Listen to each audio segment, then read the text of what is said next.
ದೆಹಲಿಯಲ್ಲಿ ಸಿಜೆಪಿ ಪ್ರತಿಭಟನೆ ಹತ್ತಿಕ್ತಿದೆಯಾ ಕೇಂದ್ರ ಸರ್ಕಾರ? ಯಾಕಂತ ಹೇಳಿದ್ರೆ ನೋಡಿ, ಇಲ್ಲಿ ದೆಹಲಿಯಲ್ಲಿರುವಂತಹ ಮೆಟ್ರೋ ಸಂಚಾರ ಸಂಪೂರ್ಣವಾಗಿ ಬಂದಾಗಿದೆ. ಅಲ್ಲ, ದಿನನಿತ್ಯ ಸಂಚಾರ ಮಾಡುವಂಥವ್ರ ಗತಿ ಏನಾಗಬೇಕ್ರಿ? ಪರದಾಡ್ತಿದ್ದಾರೆ ಅವರು. ಜಂತರ್ ಮಂತರ್ಗೆ ಸಂಪರ್ಕಿಸುವಂಥ ಮೆಟ್ರೋ ಎಲ್ಲ ಬಂದಾಗಿದೆ. ಸುಮಾರು 12ರಿಂದ 18 ಸ್ಟೇಷನ್ಗಳು. ಮುಂದಿನ ಆದೇಶ ಬರೋವರೆಗೂ ಕೂಡ ಮೆಟ್ರೋ ಬಂದಾಗಿದೆ, ಬಂದಾಗತ್ತೆ ಅಂತ ನೋಡಿ. ಇಂಟರ್ನೆಟ್ ಕೂಡ ಕಟ್ ಮಾಡಿದ್ದಾರೆ. ಇಂಟರ್ನೆಟ್ ಸಿಗ್ತಾ ಇಲ್ಲ ಅಲ್ಲಿ. ರಾತ್ರಿ ಆದರೆ ಸಾಕು, ನೆಟ್ಟೇ ಇಲ್ಲ ಅವ್ರಿಗೆ. ಅಂದರೆ ಈ ಹೋರಾಟವನ್ನು ಹತ್ತಿಕ್ಕುವಂಥ ಪ್ರಯತ್ನ ಇದು. ಭಯ ಇದೆ ಕೇಂದ್ರ ಸರ್ಕಾರಕ್ಕೆ, ಎಲ್ಲಿ ನೇಪಾಳದಂಗೆ ಆಗ್ಬಿಡುತ್ತೋ ಅಂತ. ಅವರು ಈಗಲೇ ಎಚ್ಚೆತ್ತುಕೊಂಡು ಈ ಎಲ್ಲ ಹತ್ತಿಕ್ಕುವಂತಹ ಕೆಲಸಗಳನ್ನು ಆರಂಭ ಮಾಡಿದ್ದಾರೆ. ನೋಡಿ, ಮೆಟ್ರೋ ಈಗ ಬೇರೆ ಬೇರೆ ರಾಜ್ಯಗಳಿಂದ ಬರುವಂಥವ್ರು ಏನು ಮಾಡ್ತಾರೆ, ಸಹಜವಾಗಿ ಮೆಟ್ರೋ ಜಂತರ್ ಮಂತರ್ಗೆ ಅಲ್ಲಿ ಮೆಟ್ರೋ ಇದೆ, ಭಾಳ ಈಸಿ ಆಗುತ್ತೆ. ಅಲ್ಲಿ ಈ ಪಾರ್ಲಿಮೆಂಟಿಗೆ ಮೆಟ್ರೋ ಅಲ್ಲಿ ಹತ್ತಿರ ಇದೆ ಅಲ್ವಾ, ಹಾಗೆ ಈಸಿಯಾಗಿ ಬಂದುಬಿಡ್ತಾರೆ ಅಂತೇಳಿ. ಇವರು ಆಟೋಗಳಲ್ಲಿ ಬರುವಂಥವ್ರನ್ನು ತಪಾಸಣೆ ಮಾಡಿಬಿಡ್ತಿದ್ದಾರೆ ಪೊಲೀಸರು. ಲೆಕ್ಕ ಹಾಕೊಳ್ಳಿ ನೀವು. ಅಲ್ಲಲ್ಲಿ ಬ್ಯಾರಿಕೇಡ್ಗಳನ್ನ ಹಾಕಿದ್ದಾರೆ ಇವರು. ನಾಕಾಬಂದಿ ಹಾಕಿಬಿಟ್ಟಿದ್ದಾರೆ. 4-5 ಜನ ಹೋಗಂಗಿಲ್ಲ. ಹಿಡಿದು ಪ್ರಶ್ನೆ ಮಾಡಿ ಒಳಗೆ ಬಿಡ್ತಿದ್ದಾರಂತೆ. ಓ, ನೀವು ಪ್ರೊಟೆಸ್ಟ್ಗೆ ಹೋಗ್ತಿದ್ದೀರಾ, ಎಲ್ಲಿಂದ ಬಂದ್ರಿ ಅಂತ ಕೇಳಿ ಬಿಡ್ತಿದ್ದಾರಂತೆ. ಅಂದರೆ ಆ ಮಾರ್ಗದಲ್ಲಿ ಸಂಚರಿಸುವಂಥ ವಾಹನಗಳು. ನೋಡಿ, ಮೆಟ್ರೋ ಬಂದಾಗಿರೋದ್ರಿಂದಾಗಿ ಅದನ್ನು ಅವಲಂಬಿಸಿರುವಂಥ ಲಕ್ಷಾಂತರ ಪ್ರಯಾಣಿಕರು ತತ್ತರಿಸಿಬಿಟ್ರು. ಅಲ್ಟರ್ನೇಟ್ ಏನು ವ್ಯವಸ್ಥೆ ಮಾಡ್ಕೋಬೇಕು? ಸಿಕ್ಕಾಪಟ್ಟೆ ಟ್ರಾಫಿಕ್, ಕಿಲೋಮೀಟರ್ ಗಟ್ಟಲೆ ವಾಹನಗಳು ಹಾಗೆ ನಿಂತಿದ್ದು.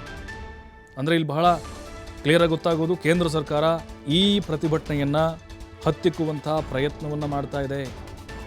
ನಮಗೆ ಇದು ಡ್ಯಾಮೇಜ್ ಆಗುತ್ತೆ, ದೊಡ್ಡ ಮಟ್ಟದಲ್ಲಿ ನಮಗೆ ಹಿನ್ನಡೆ ಆಗ್ಬೋದು, ಆಲ್ರೆಡಿ ಆಗ್ತಾ ಇದೆ. ಲಕ್ಷಾಂತರ ಸಂಖ್ಯೆಯಲ್ಲಿ ವಿದ್ಯಾರ್ಥಿಗಳು ದೆಹಲಿ ಕಡೆ ಮುನ್ನುಗ್ಗಿ ಬಂದುಬಿಟ್ರೆ ಏನು ಮಾಡಿಬಿಡ್ತಾರೋ ಅಂಥೇಳಿ ಆತಂಕ ಅಂತರೂ ಕಾಡ್ತಾ ಇದೆ. ಹಾಗಾಗಿನೇ ಈಗ ಇದಕ್ಕೂ ಕೂಡ ಆಕ್ರೋಶ ವ್ಯಕ್ತವಾಗ್ತಿದೆ ವಿರೋಧ ಪಕ್ಷಗಳು.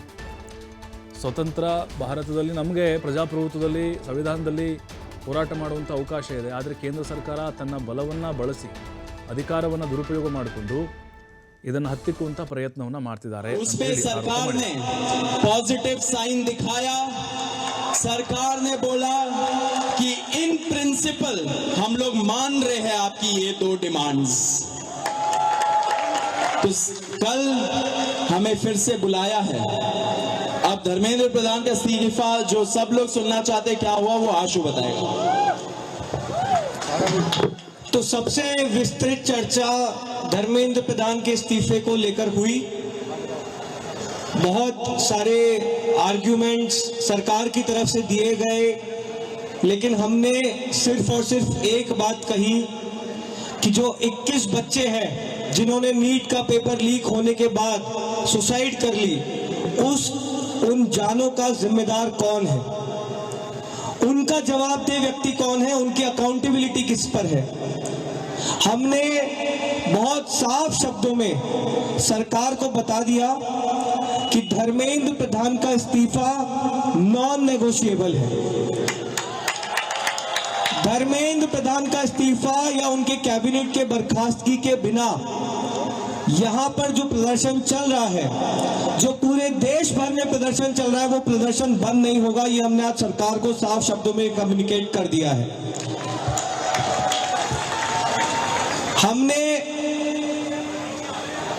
सरकार को ये भी बता दिया कि पूरे देश में इस समय